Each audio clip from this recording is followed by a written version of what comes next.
Boa noite. Começamos agora mais um programa Realidade aqui na PTV e hoje eu estou recebendo pela terceira vez no nosso programa a historiadora e professora Valéria Torres. Valéria, mais uma vez é um prazer estar recebendo você essa noite em nosso programa. O prazer é todo meu, né, Cícero? Foi muito boa as entrevistas do final do ano. As pessoas com quem eu encontrei, recebi até mensagem no Facebook, fiquei super feliz. Falei, nossa, eu estou ficando famosa. Muito obrigado. E é um prazer estar aqui de novo, conversando novamente sobre a história de Pinhal, sobre personagens e situações tão importantes e marcantes para a gente criar mesmo uma relação de identidade, de prazer, de sensibilidade com a nossa própria história, né? Com certeza. Na noite de hoje nós vamos falar sobre uma personalidade ilustre da nossa cidade. Na madrugada do dia 20 de janeiro de 1882, na rua Marquês do Herval, número 150, nascia Sebastião Leme da Silveira Sintra, filho de Francisco Leme, professor primário, e dona Ana Pio da Silveira Sintra, que era porteira do Almeida Vergueiro e costureira. Para quem não sabe de quem a gente está falando, nós estamos falando do ilustre filho de Pinhal, Cardeal Leme. Valéria, para a gente começar a conversar um pouquinho sobre o Cardeal Leme, como se deu a decisão do Cardeal Leme de se tornar padre, de ir para a vida religiosa? Bom, o Cardeal Leme, ele vivia uma experiência religiosa aqui em Pinhal, ele foi coroinha, enfim. E, na verdade, desde o início, a mãe dele, pelo que eu já li, né? A mãe dele, a dona Ana, era uma pessoa muito católica, né? E tinha essa convicção de que o filho iria ser padre. E acho que seguindo essa tradição da mãe, enfim, o Cardeal Leme acabou entrando na vida eclesiástica. Mas tem uma história interessante e até descontraída, que eu acho legal contar, justamente para a gente criar esse sentimento de prazer com a nossa própria história, que o Dr. Ciro Vergueiro estava me contando essa semana passada, por conta de um trabalho que eu estou fazendo, e ele me disse que o Cardeal Leme trabalhava na venda do Sr. Manuel Gonçalves, e o Cardeal Leme às vezes chegava atrasado, né? O menino Sebastião, não o Cardeal Leme, o menino Sebastião. E uma vez o Sr. Manuel falou, ei menino, essa moleza sua, você serve para ser padre mesmo. Eu sei que anos mais tarde, né, aí sim, né, o Dom Leme veio visitar Pinhal em 1931 e parece que o Sr. Manuel falava assim para ele, perdão, sua eminência, perdão. Isso foi o Dr. Ciro que me contou numa conversa muito agradável que eu tive a semana passada com ele. Mas, de qualquer forma, eu creio que essa vocação do Cardeal Leme à vida eclesiástica, com certeza foi iluminada pelo Espírito Santo, Cícero, porque o papel que ele desempenhou em termos de política religiosa, em termos de construção de algumas questões importantíssimas para o catolicismo brasileiro. E como um cidadão consciente do seu papel como religioso, foi fantástico. É um exemplo, um homem inteligentíssimo, é um exemplo para nós. É um momento, eu acho que o Pinhal deveria cultuar, entre aspas, um pouco mais a memória do cardeal do que já cultua, porque eu sei que os pinhalenses, obviamente, têm muito apreço pela figura do Cardeal Leme. E a figura dele foi muito importante também, porque ele foi o segundo cardeal do Brasil. Conta um pouquinho dessa história para a gente, Valéria. Ele seguiu a carreira eclesiástica, né? Então, só para a gente lembrar um pouquinho, Cícero, né? Ele foi fazer seminário em São Paulo, depois ele foi estudar em Roma, né? E, obviamente, esse destaque pela sua inteligência, com certeza, né? Estudar na Escola Pio Latino-Americana, em Roma, onde ele se ordenou padre, tá?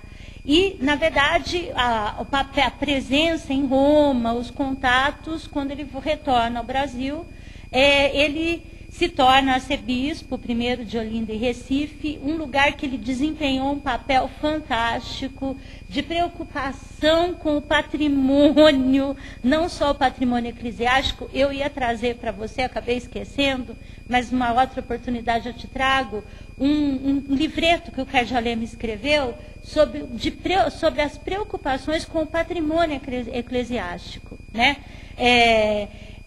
brigou um pouco com a elite local para restauro de da capela e da casa aonde o arcebispo vivia, enfim. Mas marcou presença em Olinda e Recife e posteriormente se tornou arcebispo do Rio de Janeiro, assessorando o cardeal Arcoverde. Com a morte do cardeal Arcoverde, ele foi nomeado o cardeal, né, substituindo o cardeal Arcoverde. Valéria, a participação do cardeal Leme na construção do Cristo Redentor. Agora, em outubro do ano passado, né, 2011, foi construído até um busto para ele lá, na reinauguração do Cristo, né, das luzes novas, tal, a recuperação do que estava danificado pela erosão, pelo tempo, tal. E qual a importância da participação do cardeal Leme com relação ao Cristo Redentor no Rio de Janeiro? O cardeal Leme, na verdade, ele retomou uma ideia que já vinha desde meados do século XIX, que era se construir uma imagem ao Cristo no Corcovado, né? Enfim, na verdade, o cardeal Leme, ele reempreendeu esse projeto, e eu tenho que dizer uma coisa que eu não sei se a população pinhalense conhece, mas a participação de Pinhal financeiramente na construção do Cristo Redentor foi exemplar. O cardeal Leme veio para Pinhal e trouxe, Cícero, inclusive é uma peça do museu, né, doutor Abelardo Vergueiro César, um pedestal de madeira entalhado com uma imagem do Cristo Redentor pequenininha em prata. E ele trouxe essa relíquia, vamos dizer assim, para ser leiloada pela população pinhalense. Segundo o que eu já li sobre isso, a população se mobilizou, né, e teve um leilão, enfim, e a pessoa que arrematou a peça foi a dona Maria José Vergueiro César, né, a mãe do Abelardinho, que é o fundador do museu, e a dona Maria José acabou doando para o museu essa peça, né, como uma lembrança da participação da cidade de Espírito Santo do Pinhal na construção do Cristo Redentor. Então, veja bem, Cícero, a minha opinião aí, pessoal, o Poder Executivo e o Legislativo de Pinhal e as autoridades religiosas perderam uma grande oportunidade de ter participado dessa festa de reinauguração do Cristo e da inauguração do busto do cardeal Leme, inclusive porque a própria história da cidade conta que teve uma participação da sociedade pinhalense financeiramente na construção do Cristo Redentor. Foi uma pena, né? São aquelas coisas que acontecem, né, Cícero? Num determinado momento, entre aspas, perdeu o bonde da história, perdeu, já foi, não tem como voltar atrás, né? Tá? Eu também tinha uma outra questão para falar em relação ao cardeal Leme, mas a gente vai conversando e eu vou retomando essa história, tá bom? Vamos ao nosso primeiro intervalo comercial e daqui a pouco eu volto conversando um pouquinho mais com a Valéria Torres.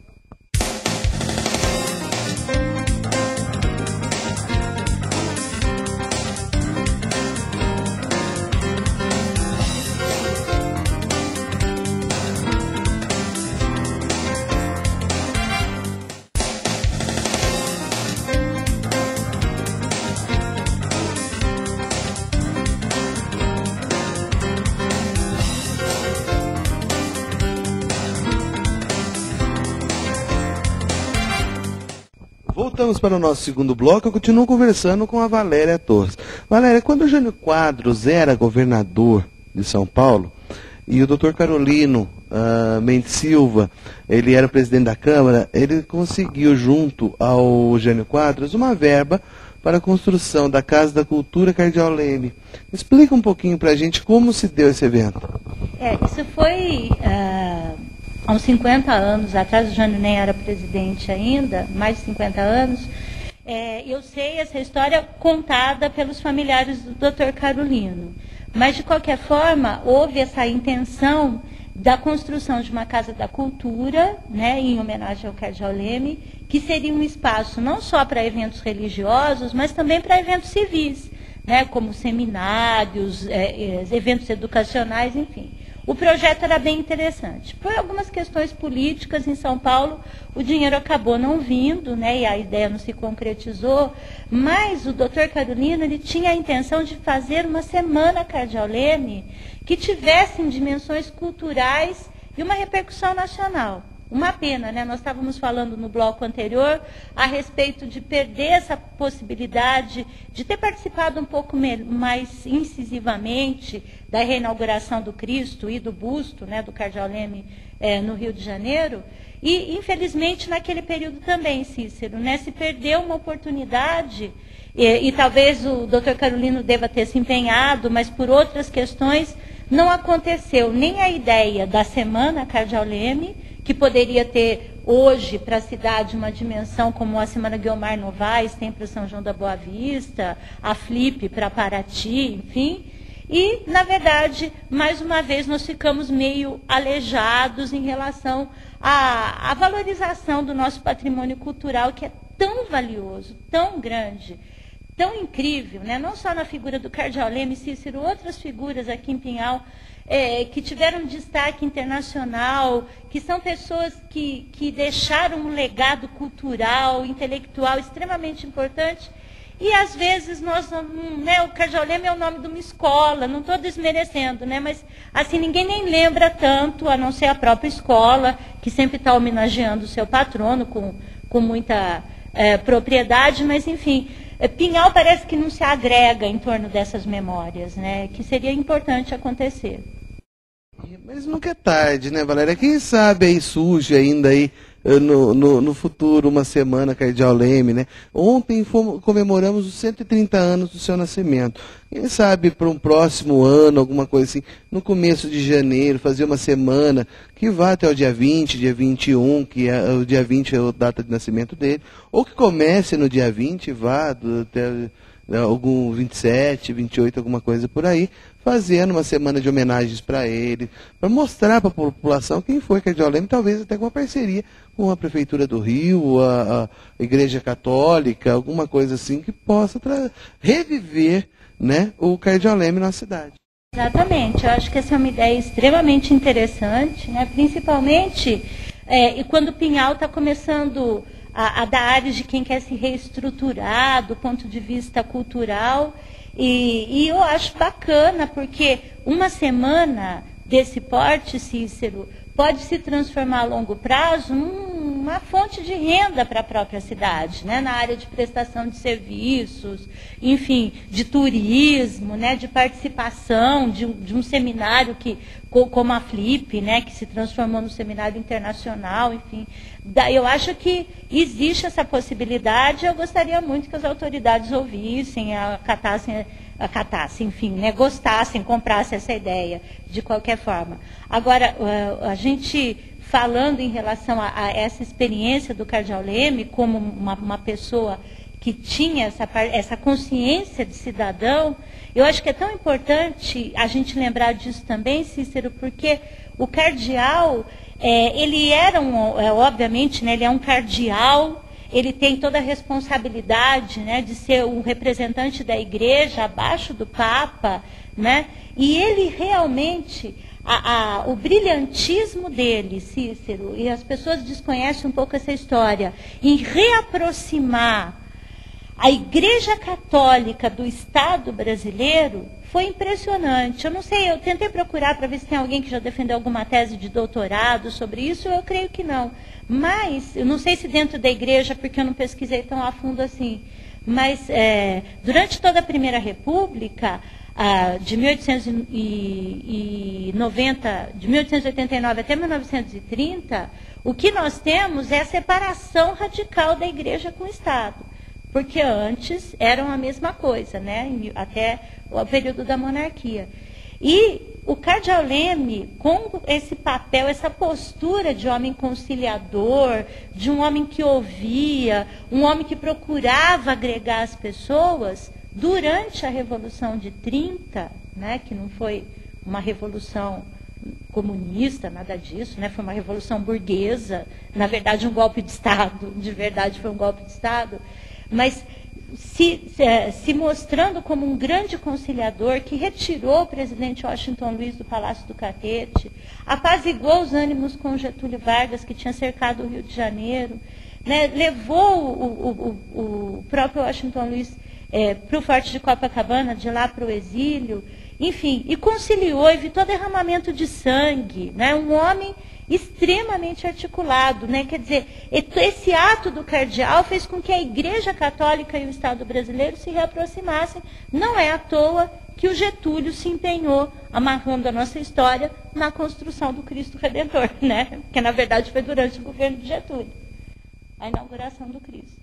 Como se deu, Valéria, a transferência do cardeal Leme para o Rio de Janeiro? Para ele ser escolhido para ser arcebispo do Rio de Janeiro e, após isso, vir a ser cardeal.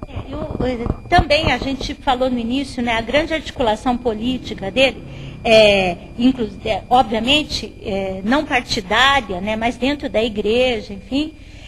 Quando ele saiu de Olinda e Recife, né, onde ele fez um trabalho extremamente interessante, tanto do ponto de vista da relação com a família, né, buscando reestruturar, criando comunidades familiares dentro da igreja, incentivando a reunião familiar, a preocupação dele com os pobres, que depois a gente toca nesse assunto, né, a preocupação de criar uma simbologia dentro da igreja, com a própria Nossa Senhora Aparecida, padroeira do Brasil. Quer dizer, esse homem é extremamente articulado e agregador. Ele vem para o Rio e assume, né, o cargo de arcebispo, e depois, com a morte do cardeal Arcoverde, eu creio que foi uma seleção natural assim, seria natural que o Dom Leme se transformasse no sucessor do cardeal Arcoverde, que foi efetivamente o que aconteceu, né? A própria Igreja Católica, obviamente, reconhecia o papel importante desse homem extremamente culto, extremamente inteligente. Eu esqueci de falar no começo da nossa entrevista, ele era doutor em teologia e filosofia, né, estudou em Roma. Então, desse homem extremamente culto, interessante, articulador e pacificador, que foi o cardeal Leme. Vamos ao nosso segundo intervalo comercial e daqui a pouco eu volto, conversando um pouquinho mais com Valéria Torres sobre o cardeal Leme.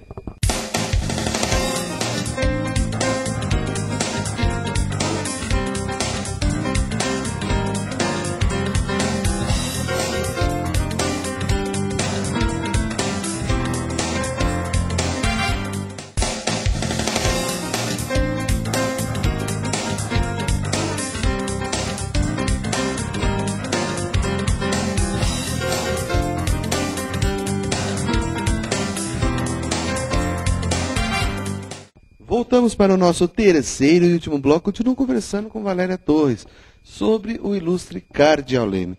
Valéria, você já tinha até adiantado um pouquinho para a gente no bloco anterior, falando da relação do cardeal Leme com os pobres, né? Como se deu essa relação? Como era a relação dele com os pobres? O cardeal assume uma posição, o Cícero, que é muito interessante dentro da igreja, né? Muito antes de se falar numa clara posição da igreja com a teologia da libertação, enfim, que é mais da década de final de 50, 60, o cardeal Leme já tinha estruturado a sua ação, né, a sua ação pastoral voltada para os menos favorecidos, né? Então, assim, mais uma vez, essa relação que o cardeal tem com os pobres, né, de criar ações políticas e ações sociais dentro da igreja, uma coisa que quando eu estava preparando a minha fala dessa entrevista, né, com você, a gente já tinha conversado isso antes, eu até escrevi para mim mesma, eu falei, eu quero falar muito a respeito dessa responsabilidade social que o cardeal Leme tinha, né? Então, essa ação, essas ações de voltar, né, para criar pastorais vinculadas à assistência ao pobre, reconhecendo, inclusive, né, que o Brasil, é óbvio que até hoje é um país que sofre muito com os menos favorecidos, né? Mas em 1930 não era muito diferente, né? Uma massa de gente excluída, né? O Rio de Janeiro, a capital do Brasil, e mesmo em Olinda e Recife, né? Lugares pobres, o Nordeste já tinha entrado num declínio econômico muito grande, dentro do Rio também, né, a população, a favelização do Rio estava começando nesse período, né, os morros estavam começando a ser ocupados, e aí você vê toda essa preocupação de um homem que poderia estar muito bem, confortavelmente, sentado, né, no palácio episcopal, né, e fazendo serviços mais ligados à elite, não que ele não tivesse ligação, porque eu já falei da ligação dele com Vargas, né, e mesmo dentro da própria política do Vargas, né, assim, essa aproximação do Estado com a Igreja, novamente, que foi proporcionada pelas mãos do Cardeal Leme, e o discurso que o Vargas tinha em relação à população menos favorecida, não só discurso, mas ação também, né, a legislação trabalhista é da era Vargas. Eu acho que se conjuga com as ações que o Cardeal Leme foi construindo ao longo da vida dele, com essa preocupação de uma igreja mais voltada para os mais necessitados. Isso foi muito importante. Ele criou uma tradição dentro da igreja brasileira, né, de ações desse tipo. Foi quando ocorreu, Valéria, o falecimento do Cardeal Leme? Quando ocorreu isso? Onde ele estava? Como que foi o falecimento dele? Segundo o que a gente já viu, já leu, né, o Cardeal Leme faleceu no dia 17 de outubro de 1942. Faleceu dormindo, né, em sua casa, dormindo no Palácio Episcopal no Rio de Janeiro, São Joaquim. E a causa da sua morte, creio eu que tenha sido do coração, porque pelo que eu já li no texto do Birajara Rocha também, que é muito consultado, não se faz nenhuma remissão, até se alguém souber, né, assim, com mais certeza, porque a gente só fala o que tem uma razoável certeza, né? Mas, enfim, foi uma grande lástima, foi uma comoção, tanto com a população do Rio de Janeiro, quanto com a população do Brasil todo, e a população de Pinhal também. E tem uma história, Cícero, que me ocorreu agora, eu não sei se é mito ou se é realidade, mas, enfim, é uma lenda urbana que se conta no Rio de Janeiro, que a Praia do Leme se chama Praia do Leme porque ele fazia caminhadas lá, o cardeal, né? Por isso que ficou a Praia do Leme. Não sei se é verdade, se não é, mas eu já ouvi assim, em algumas visitas ao Rio, de pessoas mais velhas, e de onde você é, de Espírito Santo do Pinhal, a terra do Cardeal Leme, aí uma conversa puxa a outra, e aí vem essa história, né? Não sei, enfim, mas é bacana, de qualquer forma, porque se for verdade, a população do Rio também reconhecia muito a figura do Cardeal Leme como uma figura popular mesmo, dentro do cenário do Rio de Janeiro. Agora, eu queria também falar, posso, Cícero, né? Porque ontem, no dia 20 de janeiro, nós comemoramos 130 anos do nascimento do Cardeal Leme, e as pessoas que passaram pela praça provavelmente viram, nós colocamos flores, né, no busto do Cardeal Leme, e eu aqui, né, no dia seguinte, estou convidando a população pinhalense para continuar fazendo algumas homenagens ao cardeal, visitando o museu, né? O Museu Dr. Abelardo Vergueiro César tem uma sala. O museu foi inaugurado, só para as pessoas terem uma ideia, em 1943, um ano depois da morte do cardeal, e existe uma sala toda dedicada a ele, que tem objetos pessoais que pertenceram a ele, uma tela, essa relíquia que ele trouxe, né, para leiloar por conta da construção do Cristo Redentor, enfim. Visitem mesmo o museu, procurem saber mais a respeito da memória e da história desse pinhalense tão ilustre. Valéria, mais uma vez eu quero agradecer você e já convocar você, porque a partir de agora você vai ser convocado para estar no Realidade Sempre, contando a história de alguma pessoa ou de algum fato da nossa cidade, para estar informando a nossa população sobre a história da nossa cidade. Eu agradeço, né? Agradeço muito mesmo, Cícero. Eu falo bastante, mas eu gosto de participar, eu gosto de poder estar contribuindo para as pessoas se sensibilizarem com a memória de Pinhal, como, né, muitas pessoas se sensibilizam mesmo. E só tenho que te agradecer por essa repercussão, por essa forma de me dar visibilidade. Muito obrigado. Agradeço demais você. E estou às ordens. Quando você quiser, eu apareço e falo de uma outra coisa. O que eu não souber, eu vou pesquisar, porque graças a Deus a gente não sabe tudo. Né? Então, o que eu não souber, eu pesquiso, pergunto, e aí nós vamos poder transmitir, espero, algo interessante para a população pinhalense. Com certeza, eu agradeço, Valéria, muito obrigado. Nós vamos abusar de você, pode ter certeza disso. Eu quero agradecer a Maura, nosso produtor, o Rafinha aí que está despedindo do nosso programa, né? Agora vamos ter o outro câmera gravando para nós, que vai ser o Moacir Amaral, né? Que vai passar a gravar o programa Realidade e editar o programa. Rafinha, eu quero agradecer a você, muito obrigado por esse ano que você ficou com a gente aí. Ajudando e auxiliando o programa Realidade. Agradeço o Casalex Center, que cede os móveis para a realização do programa. O nosso e-mail, programarealidade@yahoo.com.br. O meu pessoal, cicero.ribeiro@uol.com.br. Agradeço os patrocinadores e apoiadores do programa. No Orkut nós temos o perfil do programa Realidade. E essa semana eu estava conversando com uma pessoa, né? Ela chegou em mim e falou assim: Cícero, tem um fake lá do programa Realidade no Facebook. Mais uma vez eu vou explicar para vocês, gente. Não é fake. O problema é o seguinte: eu tive que tirar a letra O do programa, porque senão o Facebook não aceitaria criar o perfil, tá? Então eu tive que tirar a letra O. Então ficou PR Grama, tudo junto, Realidade. Não é fake, não, é do perfil nosso mesmo, do programa Realidade, lá no Facebook. Temos o nosso blog também, programa Realidade, pinhal.blogspot.com. Eu quero agradecer muito a audiência de todos vocês. Lembrando que vamos ter aí o Carnapinhal. Vamos ter na sexta-feira Banana Joy e Bruno Henrique Parolin. No sábado, dia 4, Jana Lima e Mário e Dedé. E peço também para que vocês adquiram os seus pacotes, né? Que os primeiros 500 pacotes, no valor de R$35, tá? Vão ganhar esse lindo abadá aqui. Que eu já estou com o meu, né? Já adquiri o meu, tá aqui. Muita gente está duvidando que serve em mim, mas serve sim, viu, gente? Vocês vão ver no dia da festa lá que vai servir em mim. Eles estão falando, não serve, não serve sim. Tem de todo tamanho, Cezinha está fazendo mais essa festa aí, trazendo eventos para a nossa cidade.